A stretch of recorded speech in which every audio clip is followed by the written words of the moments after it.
Chapter election.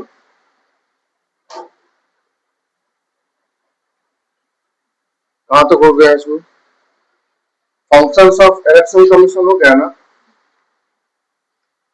Function of election commission.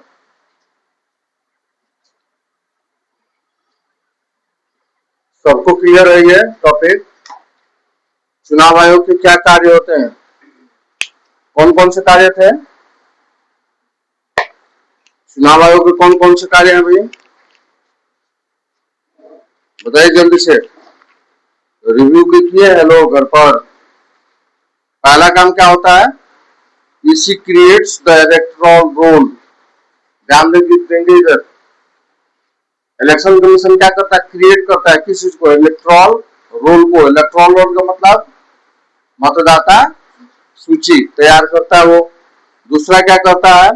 Decided the schedule and date of election, है ना? Schedule, समय सारणी और तारीख क्या करता है वो? निश्चित करता है। वही डिक्लेयर करता है कब से चुनाव होगी, कितने तारीख से चुनाव होंगे, मतगणना कब होगी, काउंटिंग कब होगी, ठीक है ना? तीसरा करता है registered political parties and allowed allocate symbol.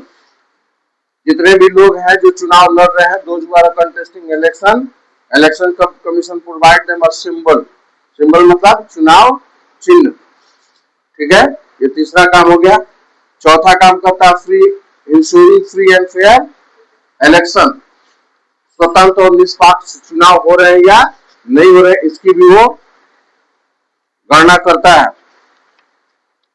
Political parties पढ़ना हम लोग को, यहां से पढ़ना। पॉलिटिकल पार्टी स्टार्ट हो चुका है, हा? नहीं ना? पार्टी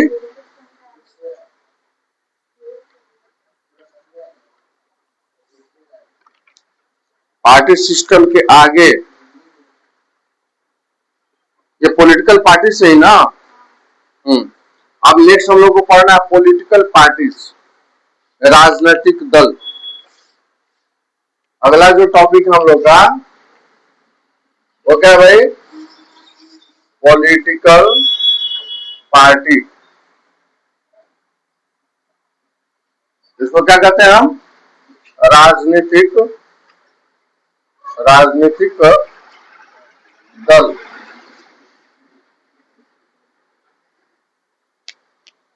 अब पहले ये समझो, अगर कोई क्वेश्चन पूछता है आपसे कि what is political party, what is political party,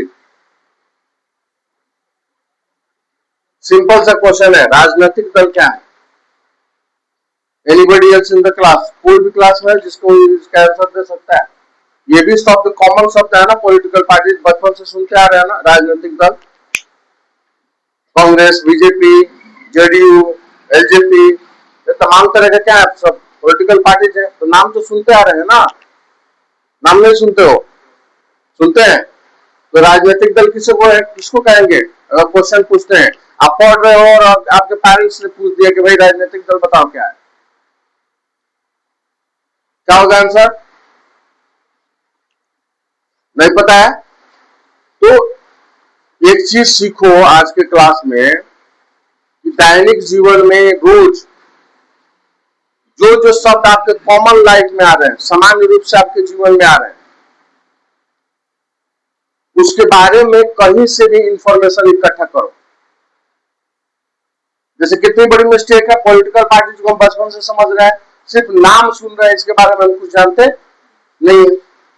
तो ये अगर छोटी छोटी सी आदतें हैं, अगर उसके बारे में जानकारी लेने का हमारा क्या रहेगा भाई?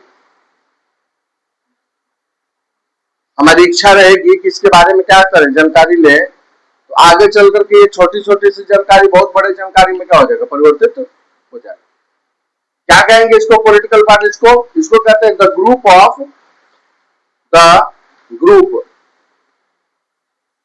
पीपल। इसका मतलब क्या हुआ? द ग्रुप ऑफ पीपल मतलब लोगों का समूह, ठीक है? That comes together, comes together क्या करते हैं? वो लोगों के जो समूह है वो क्या करते हैं? एक साथ आते हैं। किस लिए भाई? टू कॉन्टेस्ट इलेक्शन, मतलब लोगों का समूह मिल करके, एक साथ लोगों का समूह मिलते हैं, 8, 10, 20, 50, 100, 500, 1000, 2000, 5000, 10,000, 5,00,000।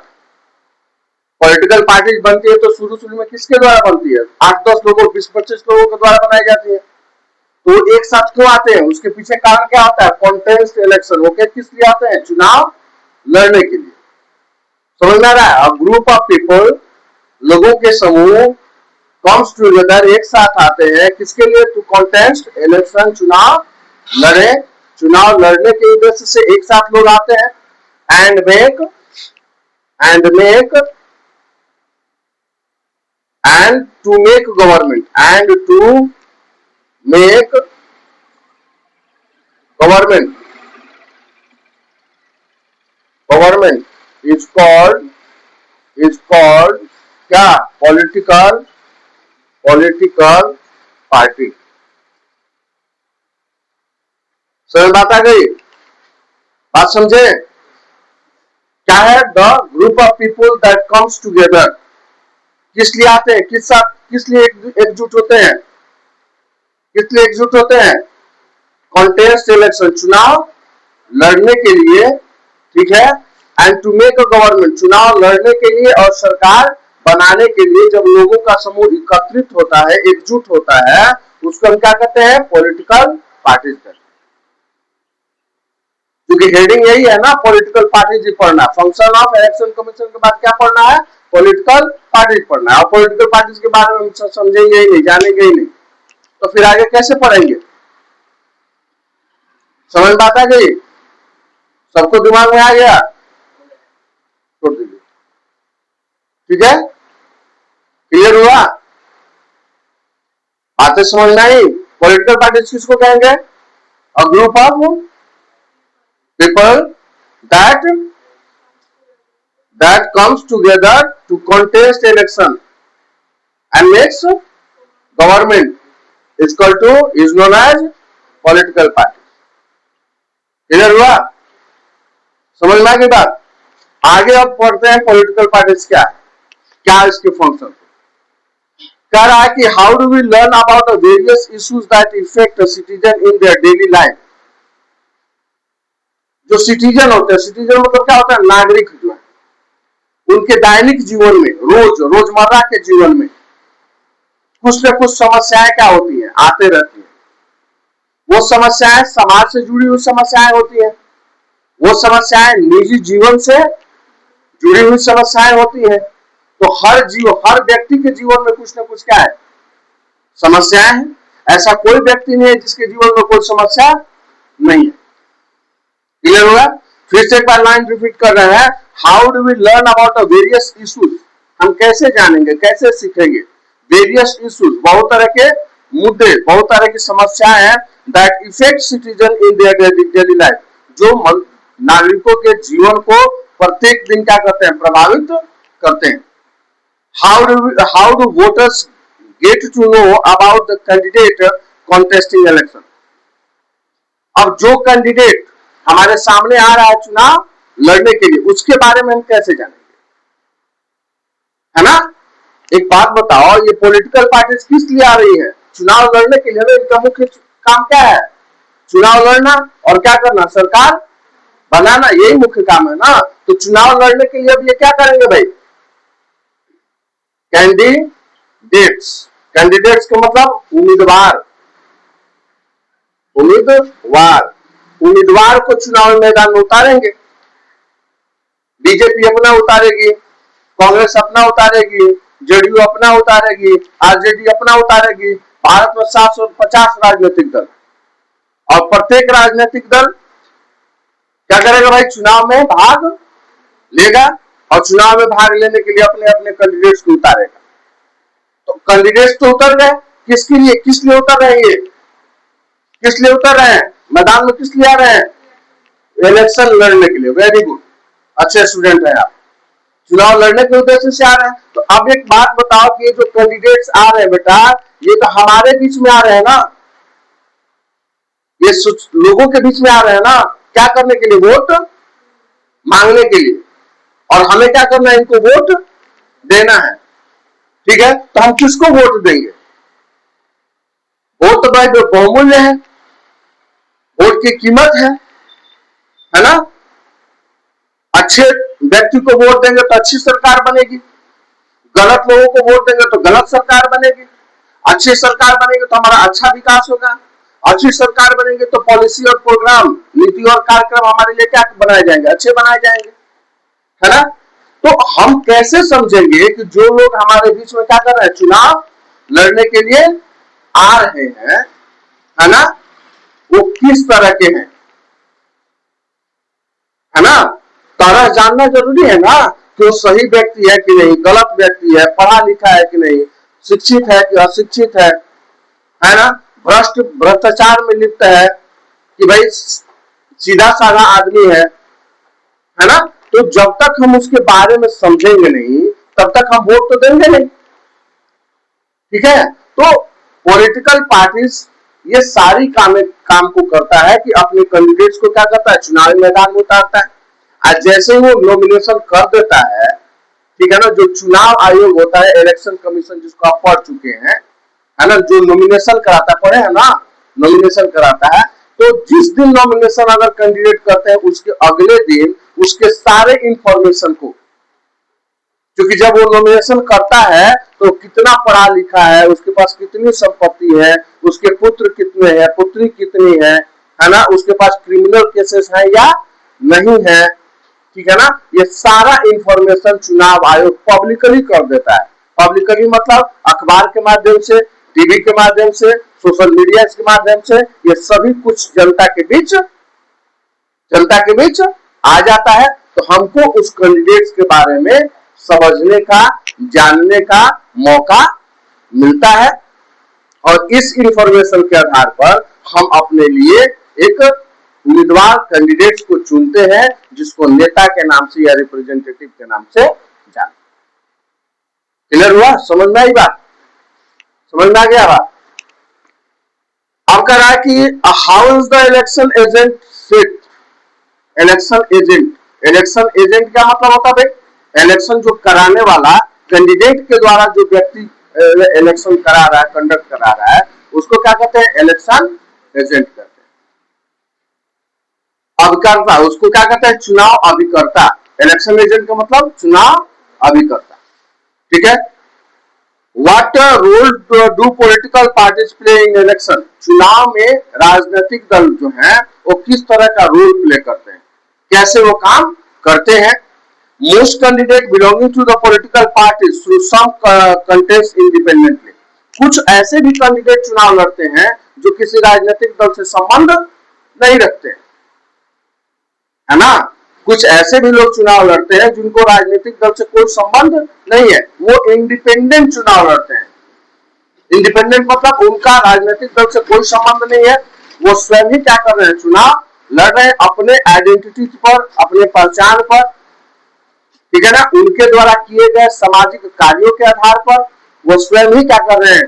चुनाव लड़ रहे हैं। उसके लिए कोई आइडेंटिटी, कोई दूसरी पॉलिटिकल पार्टीज नहीं है, वो स्वयं ही क्या है? अपने आइडेंटिटी से अपनी पहचान बनाए हुए हैं। उनको अपने पहचान बनाने पर क्या है? गर्व है, विश्वास है, भरोसा है कि मैं स्वयं का पहचान लेकर के जनता के बीच में जाऊंगा तो जनता हमारे लिए अपना वोट क्या करेगी? देगी। इसको क्या कहेंगे हम? इंडिपेंडेंट कैंडिडेट को क्या कहेंगे? स्वतंत्र उम्मीदवार, निर्दलीय उम्मीदवार। क्या कहेंगे हम? उसको क्या कहेंगे? Independent candidates. इंडिपेंडेंट कैंडिडेट्स उसको क्या कहेंगे हम? निर्दलीय। निर्दलीय, निर का मतलब क्या? बिना, और दल का मतलब क्या? दल का। यानी बिना दल का कोई कैंडिडेट अगर चुनाव लड़ रहा है तो उसको हम इंडिपेंडेंट कैंडिडेट के नाम से जानेंगे। अब पॉलिटिकल पार्टी से जो कैंडिडेट आता है उसके साथ देखो इधर दोनों में अंतर क्या है? What are the differences between the candidate approved by the political parties and the candidate contesting election as a independent? दोनों में अंतर क्या है? दोनों समझ रहे हैं बात? दो तरह के उम्मीदवार हो गए ना, चुनाव में दो तरह के लोग लड़ने आ रहे हैं। कौन कौन से? एक जिसको पार्टी ने उतारा मैदान में, और दूसरा जो स्वयं से चुनाव लड़ रहा है। तो कहीं आपके दिमाग में ऐसा तो नहीं चल रहा है कि भाई पार्टी भी जिस कैंडिडेट को उतारोगे तो स्वयं से इलेक्शन लड़ रहा है?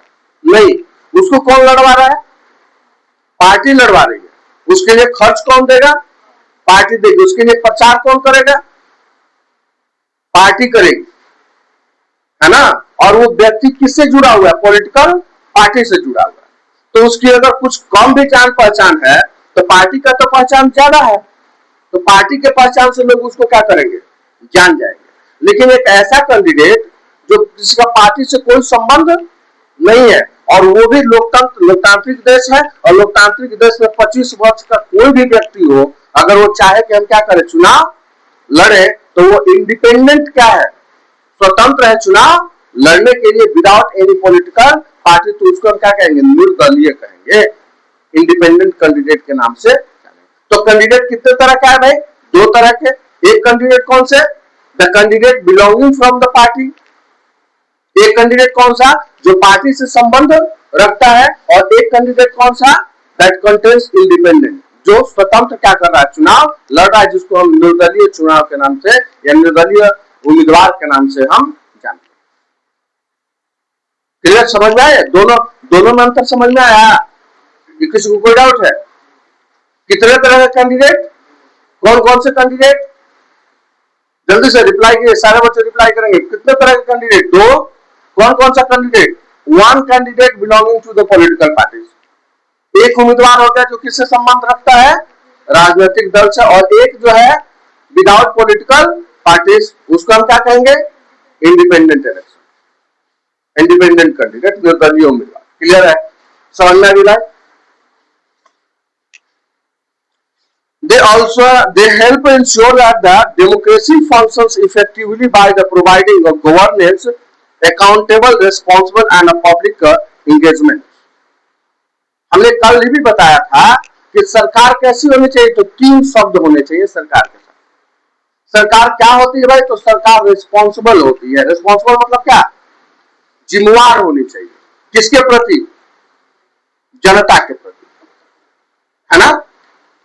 Government should be responsible, government should be answerable, and government should be legitimate. Legitimate मतलब वैध होना चाहिए। वैध का मतलब क्या? The government which is elected by the citizen, that is known as legitimate government. यानी ऐसी सरकार जो जनता के द्वारा क्या की गई, चुनी गई हो, उसको वैध सरकार कहते हैं। और जो सरकार जनता के द्वारा चुनी गई हो, वो सरकार क्या होना चाहिए? The government should be responsible. वो क्या होना चाहिए? जिम्मेवार होना चाहिए। किसके प्रति? जनता के प्रति। And the government should be answerable और अकाउंटेबल। जिम्मेवार भी होनी चाहिए और अकाउंटेबल या एंसरेबल होना चाहिए। मतलब जनता अगर जवाब मांगे, है ना, तो उनको खटाखट क्या करना है? जवाब देना है, क्योंकि उनका वो काम नहीं है। ये काम सरकार चलाना है किसका? जनता का है। और जनता ने अपना जो रेस्पॉन्सिबिलिटी है वो किसी दूसरे को क्या किया है? दे रखा है। एज फॉर एग्जाम्पल समझ लो, मैं कोचिंग पढ़ा रहा हूं, 200-250 बच्चे हैं, ऑफलाइन क्लासेस चल रहे हैं। मैं अगर किसी दिन ट्रिप पर चला गया, 8-10 दिनों के लिए छुट्टी पर चला गया, है ना, तो क्लासेस बंद ना हो, ठीक है, इसके लिए मैंने क्या कर दिया? दूसरे टीचर को हायर करके मैंने 200-250 बच्चे की जिम्मेवारी क्या कर दी? उसके ऊपर दे दी कि भैया 10 दिन क्लास चलाओ, ठीक है, 10 दिन क्लास चलाओ, 11वें दिन मैं आऊंगा तो अपना क्लास में अटेंड कर लूंगा। क्लियर हुआ? अब बताओ कि 10 दिन मेरे जगह पे अगर कोई काम कर रहा है तो 10 दिन की सारी जिम्मेवारियां किसके ऊपर? उसके ऊपर। अगर हमारे बच्चे नहीं पढ़ रहे हैं या हमारे बच्चों में 10 दिन में कोई डेवलपमेंट नहीं हुआ, वो या फिर वो मेरी तरह समझा नहीं पा रहा है, या फिर मेरे बच्चे उससे सेटिस्फाइड नहीं है, तो मैं 10 दिन की सैलरी नहीं दूंगा। क्लियर हुआ? तो मैंने अपनी जिम्मेवारी, ये पढ़ाना किसका काम है? मेरा काम है। मेरे फेस से, मेरे वैल्यू से, मेरे पहचान से, मेरे क्वालिटी के कारण मेरे पास 200-250 बच्चे हैं। वो मार्कंडेय सर को जानते हैं, ठीक है, तो इसके बीच में मैंने किसको हैंड ओवर कर दिया, ये काम किसी दूसरे को हैंड ओवर कर दिया।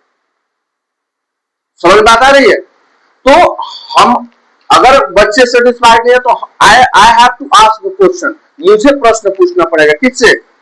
The person who is standing at the place of me, जो मेरे जगह पे खड़ा है, उससे मैं प्रश्न पूछूंगा कि भाई 10 दिन में तुमने क्या किया। अब उसको क्या करना पड़ेगा, जवाब देना पड़ेगा। यही काम होता है किसका, यही काम होता है नेता का, जिसको हम क्या करते हैं, चुनाव में चुनते हैं। यानी अगर हम लोगों ने अपना वोट दिया और उसका क्या किया, चुनाव किया, अगर सही तरीके से सरकार नहीं चल पा रही है, सही तरीके से पॉलिसी और प्रोग्राम हमारे बीच में नहीं आ रहे हैं, ठीक है, संविधान में लिखी हुई जो भी कानून व्यवस्था उसके अनुसार वो अपनी व्यवस्था को चला पाने में क्या है, सफल नहीं है, तो जनता उससे क्या करेगी भाई, बोलो जल्दी से, सवाल पूछेगी और वो जनता को क्या करेगा, सवाल का जवाब देगा। इसलिए वो सरकार होगी, और सरकार क्या होना चाहिए, तो अकाउंटेबल होना चाहिए और आंसरेबल होना चाहिए। Got it? समझ में बात आ गई?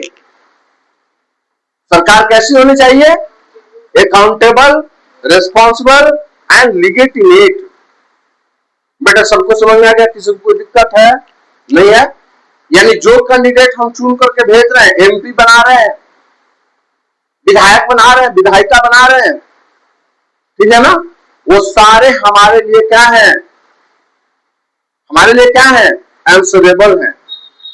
उनको जवाब देना पड़ेगा। अगर जवाब नहीं दोगे तो फिर अगले 5 साल हम तुमको मौका नहीं देंगे। We will kick them out. हम क्या करेंगे, किक मार के हटा देंगे। ये व्यवस्था है, that is known as democracy. तो इस व्यवस्था में दोनों ही तरह के कैंडिडेट चुनाव लड़ेंगे ना, एक जो पार्टी से आ रहा है वो, और एक बिना पार्टी का है वो, दोनों क्या करेंगे, चुनाव लड़ेंगे। ठीक है, समझना की बात। You will become eligible to vote in another 4 or 5 years. हर 5 साल पर क्या किया जाता है, चुनाव कराए। 4 साल या 5 साल पर चुनाव कराए। कोई देश ऐसा है जहां पर 4 साल पर चुनाव कराए जाते हैं, कॉमन इलेक्शन जिसको आम चुनाव कहते हैं, और कोई देश ऐसा है जहां पर 5 साल पर चुनाव कराए जाते हैं। However, you must have heard or read about various promises that political parties makes during the election campaign. अब कह रहा है कि आप जब चुनाव प्रचार होता है, ये भी फंक्शन किसका है, पढ़े हम लोग आफ्टर नॉमिनेशन, जब कैंडिडेट क्या करते हैं, नॉमिनेशन कर लेते हैं तो चुनाव प्रचार होता है। चुनाव प्रचार के लिए 10 दिन, 15 दिन, 20 दिन का क्या मिलता है, समय मिलता है। इधर ध्यान दे, look at me, look at my eyes, एकदम आंख में देखो। When the process of nomination become in, जैसे ही नामांकन की प्रक्रिया क्या हो जाती है, खत्म हो जाती है, ठीक है ना, the process of campaign started. तो चुनाव प्रचार की क्या होती है भाई, प्रक्रिया क्या हो जाती है, प्रारंभ हो जाती है। तो चुनाव प्रचार हम कैसे करेंगे, कैसे करेंगे चुनाव प्रचार, हम जनता के बीच में जाएंगे, डोर टू डोर विजिट करेंगे। अगर पार्टी से हम संबंधित है, पार्टी ने हमको क्या किया, चुनाव, जल्दी से बोलो, लड़ाया, तो हमारे लिए पार्टी के बड़े बड़े नेता हेलीकॉप्टर से आएंगे, बड़े जनसभा का क्या करेंगे, संबोधन करेंगे, संबोधित करेंगे। मैंने बड़ा बड़ा सा जो मैदान होता है, सुना होगा आप लोगों ने, रैली जिसको कहते हैं, बड़े बड़े मंत्री आते हैं, बड़े बड़े प्रधानमंत्री आते हैं, उस पार्टी के बड़े बड़े चेहरे आते हैं, और अपने कैंडिडेट को, जिसको वो चुनाव लड़वा रहे हैं, अब उस कैंडिडेट के लिए क्या करते हैं, हमसे वोट मांगते हैं। तो एक चीज बताओ कि जब वो वोट मांगेंगे तो कैसे वोट मांगेंगे, जो उन्होंने पिछले सरकारों में काम किया, रोड बनवाया, नली बनवाया, सड़क बनवाया, डिफेंस सिस्टम तैयार किया, देश को सुरक्षा, जो भी देश की सुरक्षा की व्यवस्था थी उसको क्या किया, बढ़ाया, देश की आर्थिक स्थिति को क्या किया, बढ़ाया, देश से गरीबी को क्या किया, मिटाया, है ना, देश में बच्चों और बच्चियों को पढ़ने के लिए समुचित व्यवस्था क्या की, उपलब्ध कराई। तो ये सारे चीजों को क्या करेंगे, हम जनता के बीच में बोलो रखेंगे कि भैया हमारी सरकार थी, तो हमने अपने देश की डिफेंस सिस्टम को बढ़ाया, हमने अपने देश की अर्थव्यवस्था को बढ़ाया, हमने शिक्षा को ठीक किया, चिकित्सा को ठीक किया, बिजली पानी सड़क को क्या किया, ठीक किया। और ये सब चीजें जनता को चाहिए। तो जब जनता सुनेगी कि इस पार्टी ने ये काम किए हैं, तो उस कैंडिडेट के लिए क्या करेंगे, अपना वोट देंगे। तो प्रॉमिस करती है, जब भी चुनाव होता है तो बड़े बड़े राजनीतिक दल या जो भी कैंडिडेट चुनाव लड़ रहे हैं, चाहे वो इंडिपेंडेंट हो या फिर पार्टी से संबंधित हो, वो जनता के बीच में घोषणा करते हैं कि हमारी सरकार आती है, हमारा कैंडिडेट जीतता है, तो हम ये वादे क्या करेंगे, पूरे करेंगे। और उस वादों के आधार पर हम क्या करते हैं भाई, वोट देते हैं, है ना। क्योंकि ऊपर में ही पढ़ा, अभी तुरंत पढ़ा है कि प्रत्येक दिन हमारे जीवन में कुछ न कुछ समस्याएं हैं। किसी के जीवन में शिक्षा से जुड़ी हुई समस्याएं हैं, किसी के जीवन में चिकित्सा से जुड़ी हुई समस्याएं हैं, किसी के जीवन में रोड, बिजली, नली, गली, पानी, ये सब कुछ समस्याएं हैं। तो कौन सी समस्याओं का कौन सा पॉलिटिकल पार्टी मुद्दा बना रहा है, इन सारी चीजों पर क्या करते हैं, वो खुलेआम जनता के समक्ष वादा करते हैं कि ये सारी समस्याओं का हम क्या करेंगे, समाधान करेंगे। और फिर वो इसके आधार पर क्या करते हैं, चुनाव जीतते हैं। तो जब चुनाव जीत जाएंगे तो हम क्या करेंगे, हम तो ये मांगेंगे ना भाई कि आपने ये वादा किया था और वो वादा पूरा नहीं हो रहा है, ठीक है। So you should have to not eligible for the post that you are elected for. आप उसके योग्य नहीं हो जिसके लिए आपको क्या किया गया, चुना गया। क्लियर, ठीक। आगे चलें,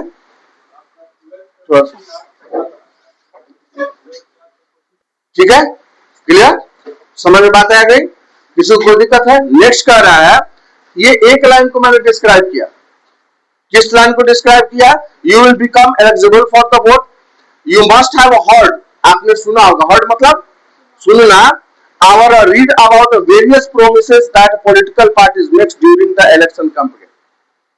कि पॉलिटिकल पार्टीज क्या करते हैं भाई, चुनाव के समय घोषणा करते हैं, दे प्रेजेंट देयर एजेंट, वो क्या करेंगे, अपने एजेंट को प्रेजेंट करेंगे, elaborate on their promises in election rallies, जो भी चुनाव होते हैं, रैलीज होते हैं, रैलीज में वो क्या करेंगे, अपने कैंडिडेट्स को एलेबोरेट करेंगे, जनता के समक्ष लाएंगे, and discuss the debates on the issues of a local, state, national and international concern through various media platform. और समाज से जुड़ी हुई, राज्य से जुड़ी हुई, राष्ट्र से जुड़ी हुई, विदेश से जुड़ी हुई सारे समस्याओं को क्या करेंगे, हमारे सामने लाएंगे, और उन समस्याओं पर क्या उन्होंने उपलब्धियां हासिल की, इसके बारे में भी वो क्या करेंगे, बताएंगे, ताकि ज्यादा से ज्यादा वोटर्स को अपने कैंडिडेट की तरफ क्या कर सके, अट्रैक्ट कर सके, ठीक है। India has a multi party system, कल बताया था, कल पार्टी सिस्टम बताया था। पार्टी सिस्टम कितने तरह के, तीन तरह के, one party system, two party system, या बाई पार्टी सिस्टम, या मल्टी पार्टी सिस्टम, तीन तरह का बताया गया था। भारत जो देश है वो कैसा देश है, मल्टी पार्टी सिस्टम है, बहुदलीय है। कल बताया था 750 राजनीतिक दलों से भी क्या है भाई, ज्यादा है हमारे देश में, है ना। There are about 750 political parties in India, but few of pockets of them contains election. लेकिन उसमें से कुछ ही लोग क्या करते हैं, चुनाव लड़ते हैं। Which means that many political parties exist and compete in the election. इसका मतलब क्या है, मल्टी पार्टी सिस्टम है, यानी ज्यादा से ज्यादा राजनीतिक दल हमारे बीच क्या करते हैं, चुनाव लड़ते हैं। This system reflect the country very diverse of the language, culture, region and religion. क्यों किया गया हमारे देश में मल्टी पार्टी सिस्टम, क्यों किया गया भाई, क्योंकि हमारे देश में अलग अलग भाषा बोलने वाले लोग हैं, अलग अलग जाति से संबंधित लोग हैं, अलग अलग धर्म से संबंधित लोग हैं, और अलग अलग क्षेत्र से संबंधित लोग। तो यहाँ पर वन पार्टी सिस्टम या बाई पार्टी सिस्टम या टू पार्टी सिस्टम जिसको कहते हैं, वो एग्जिस्ट नहीं करेगा, वो संभव नहीं है। इसलिए हम लोगों ने क्या कर दिया, मल्टी पार्टी सिस्टम यानी बहुदलीय व्यवस्था का, ठीक है ना, व्यवस्था किया। This system reflects the country rich diversity of the language, culture, religion and region. If there are so many political parties, can someone simply leave one party and join another whenever they wish। कह रहा है कि जिस देश में बहुत सारे राजनीतिक दल तो क्या यह संभव है कि जब वो एक पार्टी को ज्वाइन किया है और उस पार्टी से वो संतुष्ट नहीं हुआ तो क्या वो दूसरे पॉलिटिकल पार्टी को ज्वाइन कर सकता है? तो बिल्कुल कर सकता है।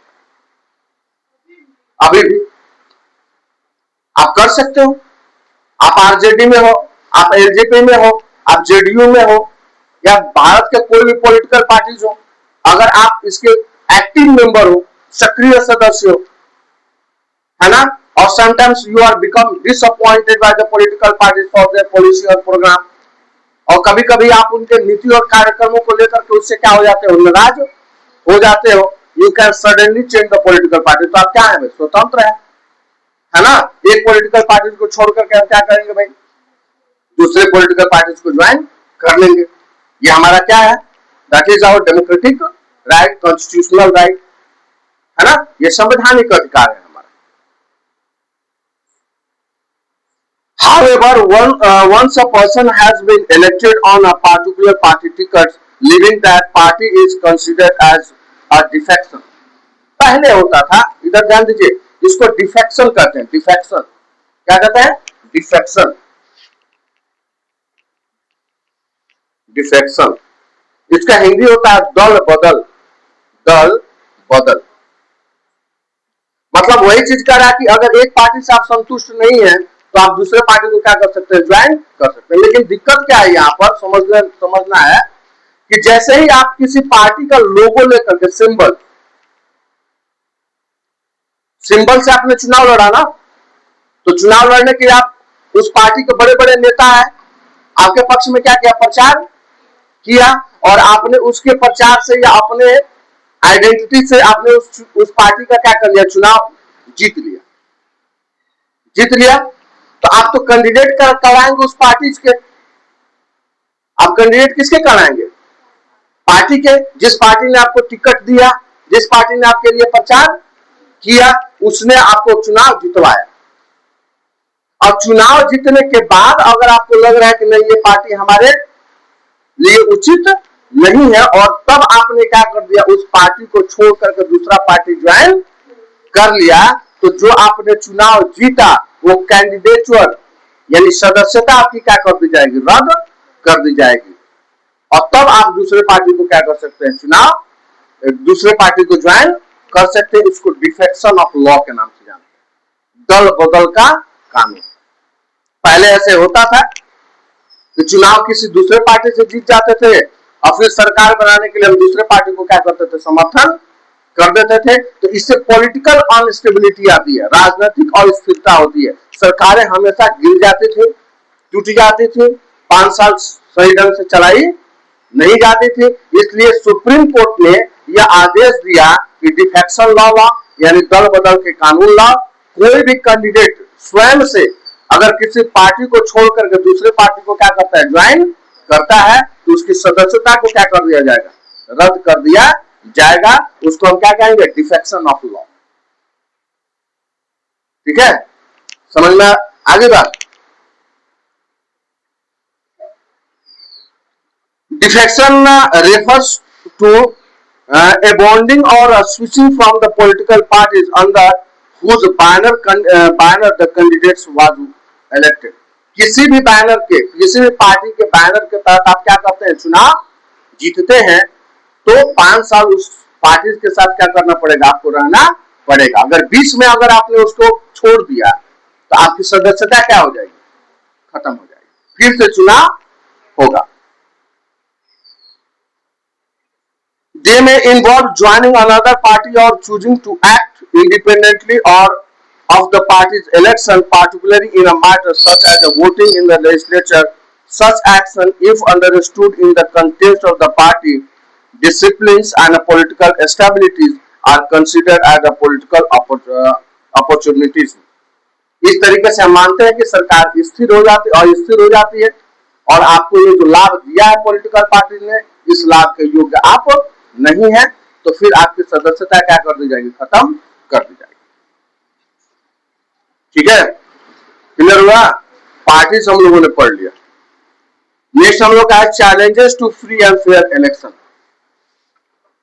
थोड़ा सा ये रह गया है, challenges to free and fair election, इसको खत्म ही कर लो, तब जाकर के आपका चैप्टर खत्म हो जाएगा। थोड़ा सा इसको खत्म करो। नेक्स्ट आपका टॉपिक क्या है? Challenges to free and fair election. इसको इरेज कर दे, समझ में आ गई बात?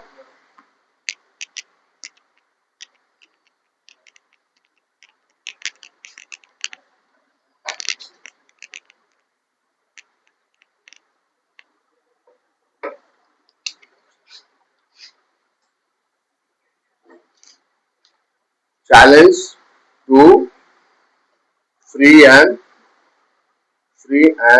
fair election. इसका मतलब क्या हुआ? स्वतंत्र और निष्पक्ष चुनाव में चुनौतियां। मतलब जब भी हम स्वतंत्र और निष्पक्ष चुनाव कराते हैं इलेक्शन कमीशन द्वारा, जब भी स्वतंत्र और निष्पक्ष चुनाव कराने की बात की जाती है तो उसके सामने कौन कौन से चैलेंज आते हैं, कौन कौन सी चुनौतियां आती है, ठीक है ना? अब यहाँ पे क्वेश्चन लिख लो, what are the challenges to free and fair election. Question लिखिए, what are challenges to conduct free and fair election in India? Conducting election for over 96.8 crore in 2004 voters with thousands of the polling stations and hundreds of the political parties। कह रहा है कि 2024 का अगर गणना देखें तो भारत में 96.8 करोड़ लोग हैं जो मतदाता बन करके अपने मत का क्या करते हैं, इस्तेमाल करते हैं। और ये 96.8 करोड़ लोगों को अलग अलग पोलिंग बूथ पर क्या किया जाता है, वोट देने की व्यवस्था की जाती है, जिसमें सैकड़ों पॉलिटिकल पार्टीज अपने कैंडिडेट्स को चुनाव लड़ाते हैं। समझ में आया?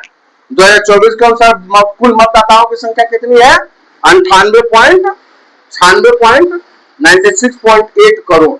और ये 96.8 करोड़ लोग भारत के अलग अलग स्थानों पर, है ना, पोलिंग बूथ पर क्या करते हैं, अपना मत देते हैं। और मत देने के लिए अलग अलग पॉलिटिकल पार्टीज अपने कैंडिडेट्स को चुनावी मैदान में उतारती हैं। Parties spread across a diverse region and a social economic relatives, it is a challenges task। ये बहुत बड़ा क्या है, चुनौती है। चुनाव को फ्री और फेयर कराने के लिए ये बहुत बड़ी चुनाव आयोग के समक्ष क्या होती है, चुनौती होती है। For challenges such as misinformation, fake news, intimidation, etc., the ECI addresses them through RPA 1950 and ये RPA 1950 क्या है, कानून है, और 1951 the model code of conduct. इसके लिए क्या करते हैं भाई, model code of conduct, code of conduct. इसको कहते हैं आचार संहिता, आचार संहिता। मतलब चुनाव कराने संबंधी जितना भी, ध्यान से समझेंगे, चुनाव कराने संबंधी जितना भी नियमावली है, नियम कानून है, वो किसके अंतर्गत है, कोड ऑफ कंडक्ट के अंदर, ताकि हम क्या कर सके, फ्री एंड फेयर इलेक्शन करा सके। और ये कोड ऑफ कंडक्ट आरपीसी 1950 और 1951 के तहत क्या किया गया, बनाया गया। ठीक है,